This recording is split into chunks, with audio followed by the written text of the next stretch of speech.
I've always thought that the phone you are using is more than just a phone. It's a representation of who you are as a person, not the brand or the model of phone, but more so because as you grow as a person, the phone or device you are using grows with you and keeps track of your progress. Your life as you live it is documented with your phone. And that's why for me personally, when I go into choosing a phone, I want it to have certain features that are top notch, because I know that device is doing more than just sending messages. It is literally tracking my life. So when I look back on it, I want the best representation I can get.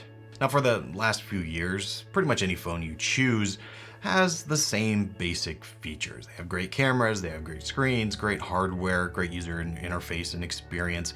That is all pretty settled. And that's why I haven't talked about the iPhone 15 Pro or Pro Max, which is the one I have. I haven't talked about it on the channel here because when I picked it up, I was like, I don't know, it's just another iPhone. It doesn't really feel that different.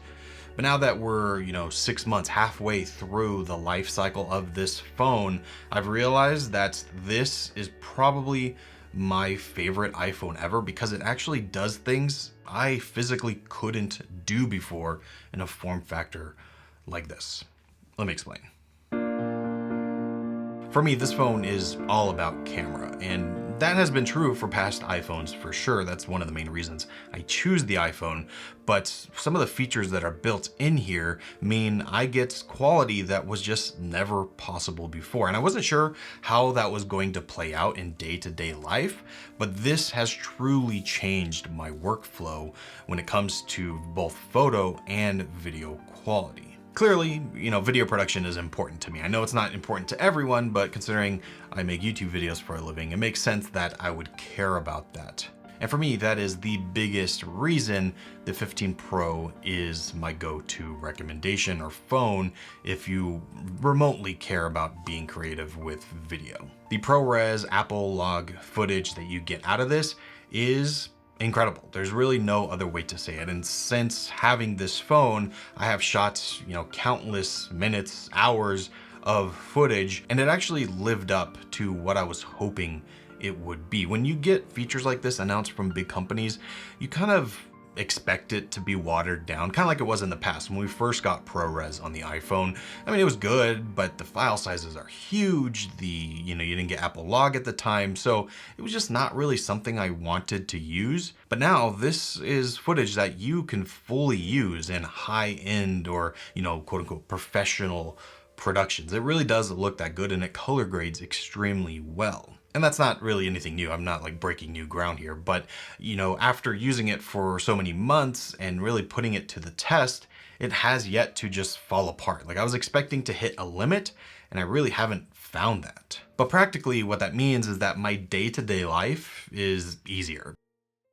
Real quick, I want to talk about this video's sponsor, the S600 from Anchorwork. Now, Anchorwork I've talked about here on the channel before, but they make some great work-related products, and this one is no different. This is an all-in-one speakerphone that you can attach your phone right to. And they made this, the S600, specifically because there are more people working outside of the office than ever, and there's a few pain points that they wanted to address. First is with the speaker itself. This is super small and portable, so you could take it with you to any room or any office that you need. And it looks unique, which most speakerphones don't. They just kind of look like a black speaker box there sitting on your desk. This one actually fits in with your desk much better. And when actually using it for a conference call, this has Voice Radar 3.5 AI noise reduction built in. And this works extremely well because my wife right now is talking about our weekend, but you can't hear her because it's using voiceprint technology, which knows my voice and eliminates everything else. And it can detect 300 plus noises to make sure your audio comes through as clear as possible. And it has a 5-watt speaker built in that is great for both calls and for music. So if you're not taking a conference call, you can just use this as a speaker to listen to whatever you'd like. And it has 360-degree sound. So, you say you place it in the middle of the room, no matter where you are, you're going to be able to hear it just fine. But what I think takes this to the next level is that it has a Qi 2 wireless charger built in up top, and you can magnetically attach your phone and it starts charging at 15 watts. And because it uses magnets and it tilts, you can adjust your phone up to 70 degrees with many different angles. So no matter where you are, if you're taking a video call or you're just watching content, you can have your phone here charging and, tilted perfectly. So yeah, the S600 is kind of setting the bar on what a speakerphone should be. It's not just a speaker that takes phone calls, it does much more. So if you want to pick one up for yourself, I'll leave the link down below in the description for you to check out. 45% off, first come, first serve. So it's an early bird special. Make sure you go check it out and pick one of these up. As someone who wants to be creative, or at least enjoys trying to be creative, I would always feel the need to pack extra gear with me just on the off chance wherever I'm going would have some moment that I wanted to capture. And if I didn't have my camera with me, I would just be, upset with myself and I lost the moment. That was constantly something I would be thinking about. And I would always, pack a camera because I would want to make sure that I could get that shot. And well, now I don't need this anymore. I could just use what is already in my pocket and it works. It actually works. That's the difference here. Before, you could always get something that was, relatively usable, but now I don't feel like I'm sacrificing, and that has played out. This feature of ProRes and Apple Log on the iPhone, it's a real useful feature, and I can't go back. And as much as people say, like iMessage is one of those lock-in features, one of the reasons people don't want to leave the iPhone, true, I agree with that for my circumstances. But for me, another one of those is having that video quality. It's just something that you can't, or at least I've never been happy with on other phones or other systems. This is good. And that goes for the photo side as well. That was one of my gripes before they moved over to that 48 megapixel sensor, is that the resolution just wasn't quite there. But now it is, and the camera is as good as ever. So from a photo and video perspective, the iPhone is living up to what I think Apple promoted it to be, which, like I said, that's always the worry. Like, as the company sells you this feature, is it actually going to do what it's supposed to do? And with the camera system, at the very least, the iPhone 15 Pro, it nails it. Camera is the reason I choose the iPhone 15 Pro as my daily phone. And I'd say that if you don't care about the camera like I do, and it's not, one of those main things you look for in a phone, I just wouldn't worry about it. I'd go get the iPhone 15 instead, or, really any other phone. Those still do have great cameras, but you don't have to worry about paying extra for what the 15 Pro has. But there are still other things built in that I found myself enjoying more than I thought. The biggest one is the build quality. I wanted the 5x telephoto camera, which I totally forgot to talk about because honestly, I don't use it that often. It wasn't as big of a feature as I was hoping it would be, but I wanted that at the time when it first came out. So that meant I had to get the Max phone, which I've always hated using the Max phone because of how big they are, but not so much the size, more so the weight. These are, they're big chunky phones. And I was gonna put up with it because I wanted that 5x zoom. But luckily, with the new titanium build, the weight is significantly reduced and it feels nice to use. So the size of the Max didn't bother me nearly as much. Now, we have rumors of the next generation, the iPhone 16 Pro, having that 5x in the smaller phones. And if that happens, I'm gonna be switching over from the Max to the regular Pro. But if I had to stick with the Max, now that the titanium is here and in its lighter weight, honestly, it hasn't bothered me one time. Whereas in past years, when I have used a Max phone as my daily, I get tired of it real quick. But that titanium also seems to be holding up very well. I have been proud that I've never broken a screen on any iPhone ever, and I've had all of them since the first generation. It's kind of one of those flexes I try to do, like I've never broken a screen. It seems like everyone's broken a screen. I haven't, and that's mainly because I just don't drop my phone. That's just not something I do. I don't use a case. I have Apple Care if something ever does happen. I've never needed to use it.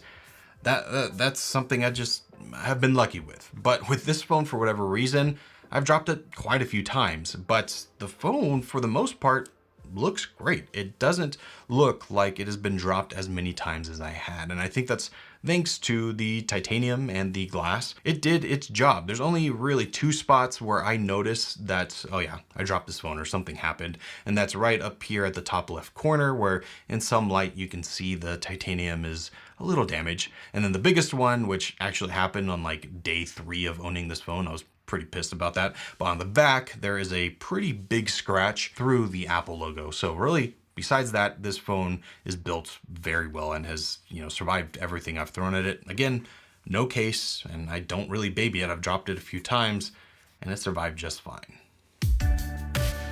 As I was thinking about this video and, what it's been like to use this phone for 6 months, those 2 things were kind of all that came to mind. And then I remembered that there are other features built in here that we had never seen before, mainly things like the action button. And honestly, I don't use the action button at all. Like, not even once or twice a week. No, I don't use it at all. I keep the phone in silent mode and that's about it. I've never really used the action button. And maybe that's my fault. Maybe there's something I could be doing with it. I just haven't needed it. But I'd actually love to hear what you guys think. Do you guys use the action button? Because I just don't. And it was something when the phone came out that I was excited to try, but I quickly just stopped trying to use it. I just don't touch it. And then similarly, USB-C, I don't use that either because I'm always wireless charging, and when I need to transfer footage, I usually do it over AirDrop. So really the only time I use USB-C on this phone is when I plug in my car, and that's it. And that's kind of typical, at least I feel, with new generations of iPhone. Apple always likes to push these certain features in your face and say, like, these are the ones you should be excited about, these are the ones you should be using. And I think for certain people that's certainly the case. There's obviously people who love the action button. There's obviously people that love having USB-C. Personally, that's just not me. But I always find that as you use the phone, you settle into a routine, and the features that start to matter to you personally really stick out. And luckily for me, the iPhone 15 Pro has a ton of those features. It's just not the ones I was expecting to like at first. This is a solid phone. Obviously, we're only halfway through this life cycle. We're already getting rumors of the iPhone 16 and 16 Pro. And the iPhone is the iPhone at this point. You know what to expect. Maybe we will see new changes with something like iOS 18 here at WWDC. But until that happens, this is the very similar phone that we got last year, the year before, and the year before that. It just has some features built in that personally I don't ever want to give up. And if you're, thinking you're someone similar like me who likes these types of features, pick up the iPhone 15 Pro Max or just regular Pro because it's excellent.